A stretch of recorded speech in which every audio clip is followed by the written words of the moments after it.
책을 한 권 소개하겠습니다. 예수님을 본받아 살기를 원하는 사람들이라면은 꼭 정독을 해야 할 책입니다. 예수라면 어떻게 할 것인가, 이런 제목의 책입니다. 예수라면 어떻게 할 것인가. 원래 영어로 된 원명은 In His Steps, 그의 발자취 안에서 혹은 그의 발자취를 따라, 이런 원제목입니다. 1896년에 첫 판이 나온 이래 수천만 권이 팔렸고, 우리나라에서도 종교 분야에서는 베스트셀러 자리를 차지해 왔습니다. 예수라면 어떻게 할 것인가? 찰스 셀돈이라는 젊은 목사님이 실업자를 가장해서 실업자인 인쇄공으로 자신을 꾸며서 변장을 하고 자기 목회하고 있는 도시 각 가정들을 한 바퀴 휙 돌았습니다. 사람들은 그 목사님인 줄 모르고 실업자, 인쇄공 실업자인 줄로 알고 대한 겁니다. 그때 이 찰스 셀던 목사님이 아주 참 절망을 했습니다.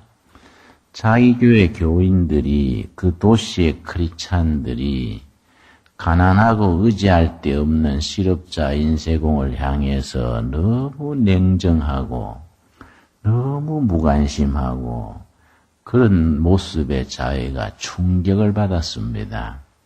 그래서 이 책을 썼습니다. 교인들에게 일러주기 위해서 이 책을 써서 한 장씩 교인들한테 들려준 겁니다.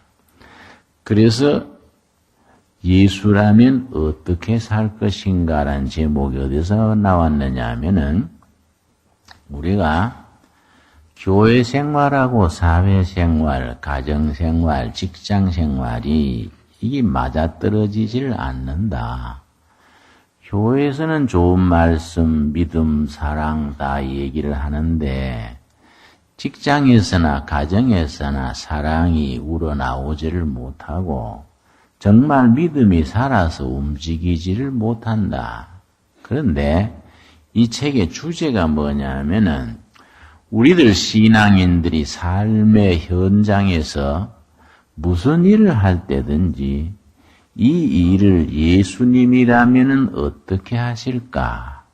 그런 생각을 하고, 예수님이라면은 이렇게 할 것이다. 그 판단을 따라서 산다면은 우리 사회가 달라질 것이 아닌가. 그 주제가 이 책의 주제가 됩니다. 그래서 찰스 셀돈 목사님이 이 책을 쓰면서 주인공 이름이 맥스웰이라는 목사님을 주인공으로 내세웠습니다. 맥스웰이라는 주인공 목사님이 하루는 토요일 날 설교 준비를 하는데 허름한 실업자가 한 사람이 와가지고, 저는 직장을 잃은 인쇄공입니다. 목사님, 어떤 일이든지 막일이든지 무슨 일이든지 나한테 일자리 하나 소개해 주십시오. 그러니까 이 목사님이 설교 준비에 바쁘던 중이라 좀 짜증스럽게 나는 그런 데 아는 데가 없어 하고 거절을 했습니다. 근데 그분이 지쳐가지고 아내도 죽고 자식도 죽고 일자리도 잃고 지쳐가지고 그래 헤매다가 낙심해가지고 자살을 하고 말았습니다. 거기에 이 맥스웰 목사님이 충격을 받은 것입니다. 그래서 내가 크리스찬으로서, 목회자로서 말씀을, 믿음과 사랑을 전하는 사람으로서 예수님 앞에서 내가 합당하지 못한 처신을 했구나. 그 의지할 데 없는 그 실업자가 나를 찾아왔을 때에 좀 더 따뜻하게 위로하고 같이 고민하고 같이 기도하고 했었으면은 그 사람이 그렇게 아직 젊은 나이에 죽기까지 했겠나. 거기에 대한 책임감을 느끼고 이제부터는 무슨 일이든지 행할 때에 이 질문을 꼭 하겠다. 예수님이라면 어떻게 할 것인가 질문을 하고 처신을 하겠다. 이렇게 다짐을 하고 그 다음 주일날 그 교인들 앞에 설교 시간에 공포를 했습니다. 내가 지난주에 이런 일은 있었는데 내가 참 회개합니다. 앞으로 내가 무슨 일을 결정할 때에 행할 때에 예수님이라면 어떻게 하실 것인가? 그 질문을 하고 그 기준과 그 대답을 따라서 행동하기로 제가 다짐을 했습니다. 그렇게 하면서 교인들한테 도전을 했습니다. 성도 여러분, 앞으로 우리 1년간 길게 잡지도 말고 1년간 무슨 직업에서 어떤 일을 하든지 그 직업에서 그 인간과의 만남에서 예수님이라면 이 일을 어떻게 할 것인가? 여기에 헌신을 합시다. 오늘 예배 마친 뒤에 앞으로 1년간 예수님이라면 어떻게 할 것인가? 그 길에 따라서 해보겠다고 작정하는 사람은 예배 후에 교육관에 따로 모여주십시오. 우리가 한번 같이 기도하고 서로 힘이 되고 북돋아줘야 하니까 우리 모임을 가집시다. 그렇게 이제 광고를 했는데 불안했어요. 상당히 교인들한테 부담되는 얘기였을 텐데 사람들이 과연 교육관으로 올까 걱정을 하고 갔는데 많이 왔어요. 한 70명, 80명 왔어요.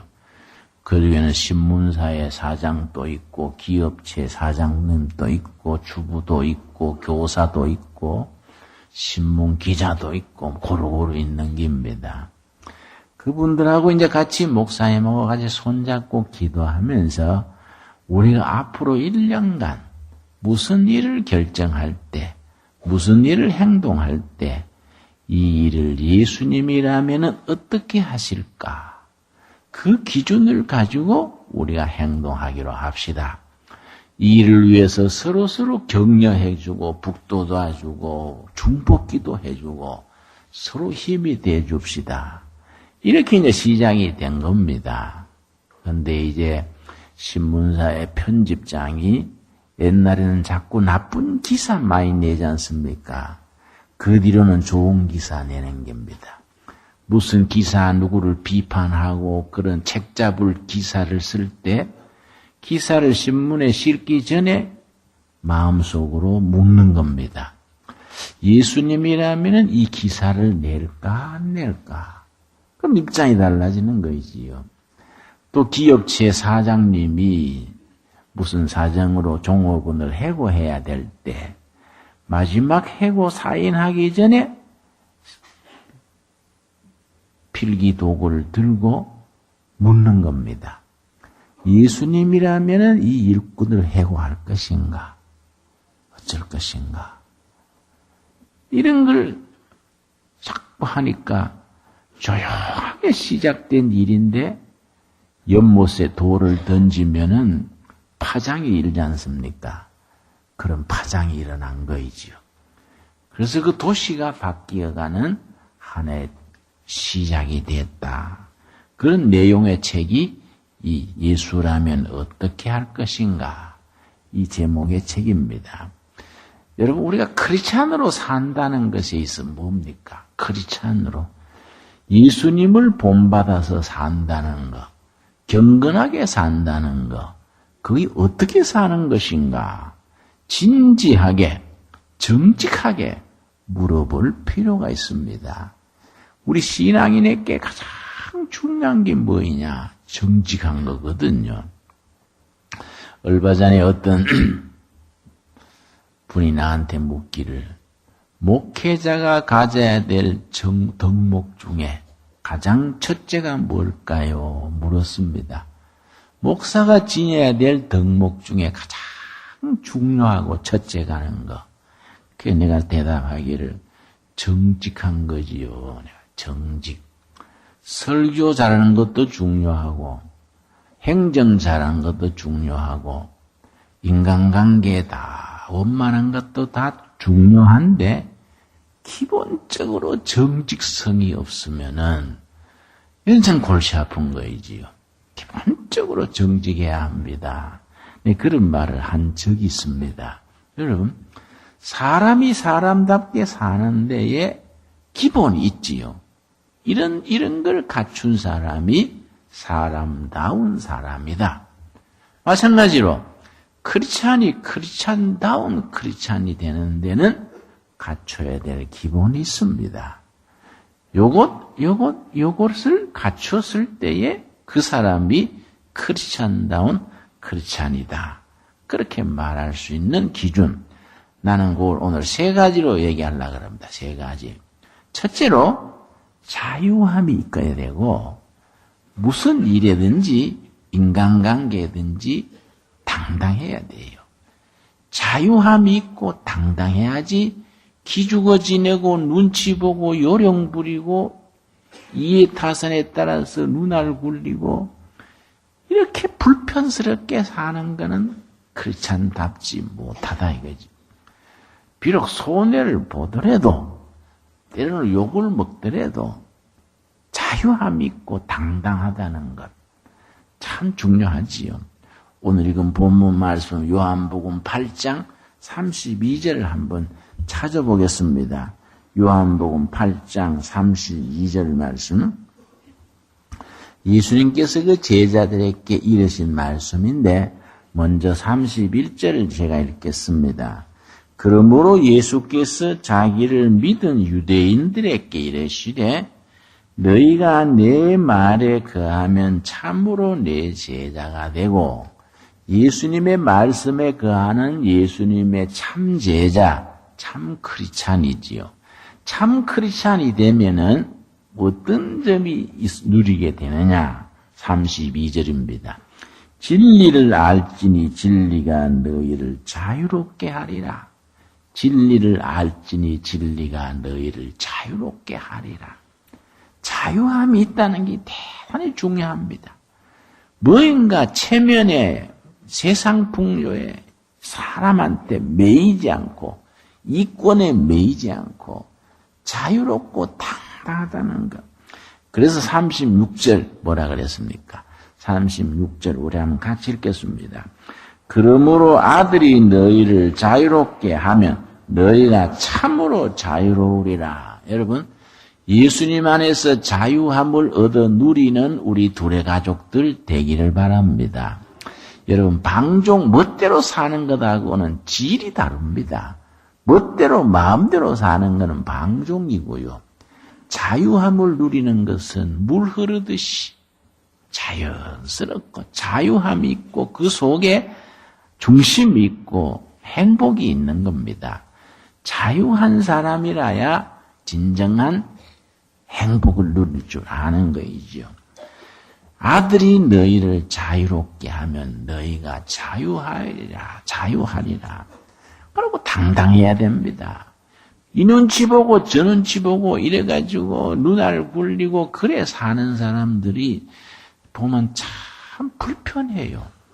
왜 저리 어렵게 살까? 한 세상 사는 게 금방입니다, 여러분.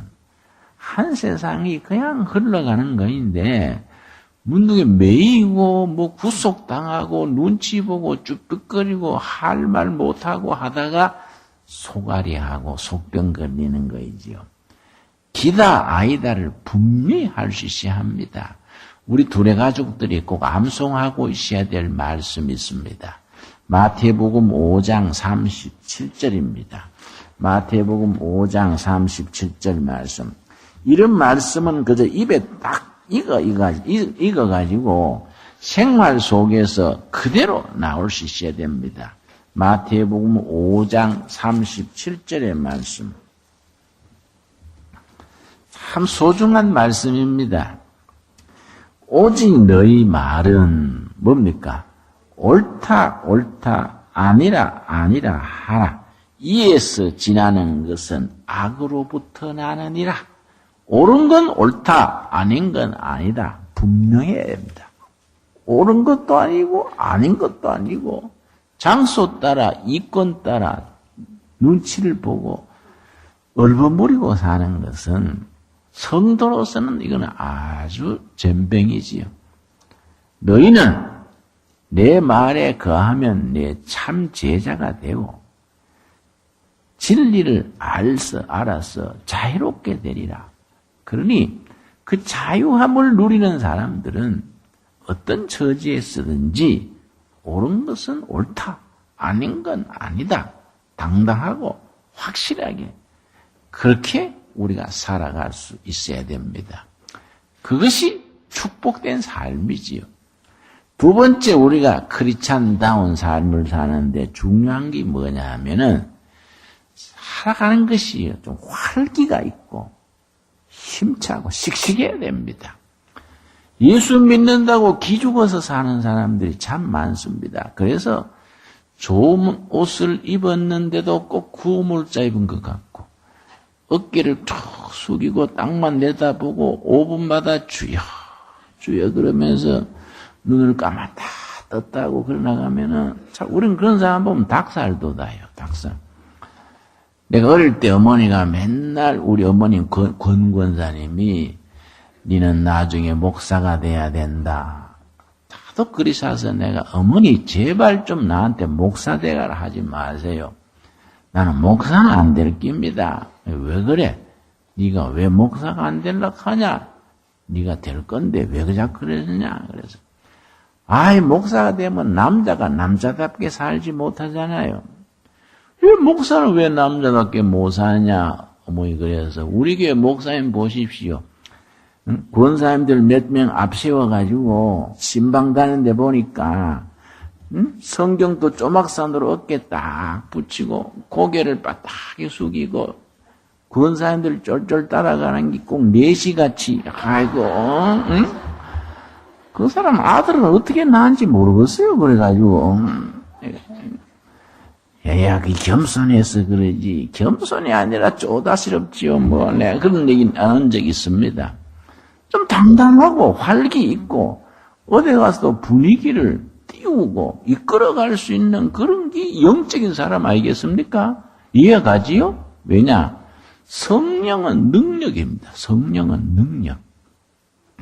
성령의 능력을 받으면 좀 힘 있고 활기차고 당당해야 되지. 쭈삣거리고 기죽어가지고 고개를 숙여가지고 사람을 바로 쳐다보지도 못하고 응? 그냥 뭐이 잘안되면 방에 들어가서 주여 불쌍히 여겨주시옵소서 그러면 불쌍은 절에 있는 거이지. 자 그렇게 예수님 앞에 불쌍이 있는 게 아니다 이게 우리가. 그리고 신앙의 스타일을 좀 바꿔야 돼요. 신앙의 스타일을 좀 우리가 당당하고 힘이 있어야 합니다. 그래서 내가 아주 고린도전서에 좋아하는 말씀이 있습니다. 16장 13절입니다. 고린도전서 16장 13절 말씀. 이런 말씀 우리가 아주 성도님들이 마음에 아주 암송해버려야 됩니다. 16장 13절 말씀 우리 다 한번 찾겠습니다. 고린도전서 16장 13절 말씀. 나는 성경 읽다가 이런 말씀 읽으면은요, 야, 멋있다. 참 성경 말씀 멋있다. 아주 힘이 납니다. 13절 한번 같이 읽겠습니다. 깨어 믿음에 굳게 서서 남자답게 강건하라. 깨어 믿음에 굳게 서서 남자답게 강건하라. 남자답게 강건하라. 이게 영어 성경에는 용기의 사람이 되라. 그 뜻을 번역할 때 남자답게 이랬었습니다. 용기의 사람이 되라. 깨어서 믿음에 딱 서서 용기를 가지고 앞으로 전진하는 그런 기상을 가져야지 매사에 다 키가 죽어가지고 어깨를 숙이고 그렇게 사는 것은 그건 하나님의 은혜를 제대로 받지 못한 사람이다 이거지요. 데살로니가 전서 1장에 있지요. 복음이 말로만 너희에게 임한 것이 아니라 능력과 성령과 큰 확신으로 임했다. 복음이 파워로 확신으로 능력으로 임했으니까 우리 신앙인이 아무리 현실이 어렵고 힘들더라도 활기차게 힘차게 믿습니다. 하고 우리가 전진할 수 있는 그런 신앙에 설 수 있게 되기를 바랍니다. 벌써 우리 발걸음부터 오늘 달라집시다. 쭉 쳐져가지고 저녁 굶은 사람처럼 그래 걷지 말고 힘있게 아주 당당하게 그렇게 살아가도록 합시다. 그래서 저 사람 힘찬 거 보니까 두레교회 교인인 같구만. 요새 별로 가진 것도 없는데 어디서 힘이 나지? 뭐 이런 소리 좀 들어야 안 되겠습니까, 여러분? 아멘 있습니까? 예. 아멘 또 모기 소리만 해가 그건 안 되지요, 여러분. 예. 세 번째가 뭐냐면은 우리 신앙인이 순수해야 돼요. 순수하고 투명해야 됩니다. 뭐 이런저런 걸려가지고 먹을 거 안 먹을 거 뭐 가지고 우리나라의 신문지상에 그 무슨 비리 부정에 관계되는 일이 많지 않습니까? 불행하게도 그 중에 많은 숫자들이 장로, 집사님들, 교인들이에요. 그 비리 부정에 관계되는 그건 정말로 불행하지요. 나이 들어가면서 절실히 느끼는 게 있습니다. 순수한 것이 힘이다. 깨끗한 것이 행복의 조건이다. 부자로 사는 것이 행복한 게 아닙니다. 명예가 있다고 행복한 게 아닙니다. 여러분, 돈 많다고 행복합니까? 작년에 재벌이 왜 자살했습니까? 인기 최고의 배우가 왜 자살했습니까? 여러분, 깨끗하고 순수해야 됩니다. 영혼과 마음이 맑고 투명해야 합니다. 그게 행복한 겁니다. 나이 들어가면서 확실해지는 겁니다. 우리 그런 시가 있지요? 그게 누굽니까? 하늘을 우러러 한 점 부끄러움 없기를 윤동주입니까? 예. 하늘을 우러러 한 점 부끄러움이 없기를 잎새에 이는 바람에도 나는 괴로워했다. 하늘을 우러러 부끄럽지 않게 당당하게 순수하게 미세스 크린으로 그렇게 산다는 것이 그 자체가 축복이지요, 여러분. 거기에서 우리가 구원으로 나아가는 지성소로 나아가는 보좌가 열리는 겁니다. 베드로전서 2장 2절 한번 보겠습니다. 베드로전서 2장 2절 말씀. 참 이런 말씀 참 소중한 말씀이지요. 우리가 이런 말씀은 평소에 마음에 딱 담아서 아주 생활 좌우명이 되어버려야 합니다. 378페이지입니다. 베드로전서 2장 2절 378페이지 2장 2절 말씀. 갓난 아기들 같이 뭐입니까? 순전하게 순수하게 합니다. 순수하게. 갓난 아이들 같이 순수하게 신령한 젖을 사모하라. 순수함을 사모하라. 순수함으로 신령한 젖을 사모하라. 이는 그로 말미암아 너희로 구원에 이르도록 자라게 하려 함이라. 순수함을 추구하고 순수함을 사랑하고 그렇게 나가는 그 길이 구원으로 나아가는 복된 길이고 구원에 이르는 길이지요. 여러분 세상이 지금 너무 혼탁하고 너무 얽히설키 그렇게 복잡합니다. 이럴 때 우리 도래가족 여러분 어떻게 하면 예수님 앞에서 순수하게 투명하게 막힘이 없이 미스터 크린으로 그렇게 살아갈 수 있을까? 그렇게 살게 해달라고 기도할 수 있게 되기를 바랍니다. 깨끗하게 예수님이 바리새인들을 뭐라고 나무라셨습니까? 마태복음 23장에서 나무라기를 너희들 화 있을진저 바리새인들아 겉은 깨끗하나 속은 탐욕과 악독이 가득하도다. 너희 속이 깨끗해지면 겉은 자연히 깨끗해진다. 여러분 예수님 앞에서 우리 속 사람이 깨끗해져서 하나님께 영광 돌리고 행복을 누리고 자유함을 누리고 어디 가서든지 사람 앞에 눌리지 말고 매이지 말고 당당하게 크리스찬답게 복되게 살아가는 둘의 가족들로 세워지기를 바랍니다. 기도하겠습니다. 주님 은혜를 감사드립니다. 우리가 정말 사람답게 살게 하여 주시옵소서. 크리스찬답게 살게 하옵소서. 예수님의 참 제자로 살게 하셔서 자유함을 누리게 하여 주시옵시며 하늘을 우러러 당당할 수 있게 하여 주시옵소서. 우리가 어디서 어떤 처지에 있든지 활기차게 힘차게 살아가서 부활의 능력을 삶 속에서 드러나게 하옵시며 어떠한 경우든지 순수함으로 깨끗함으로써 하나님이 허락하신 성령의 은혜와 능력과 축복을 누리게 하옵소서. 예수님 이름 받들어 기도드렸사옵나이다. 아멘.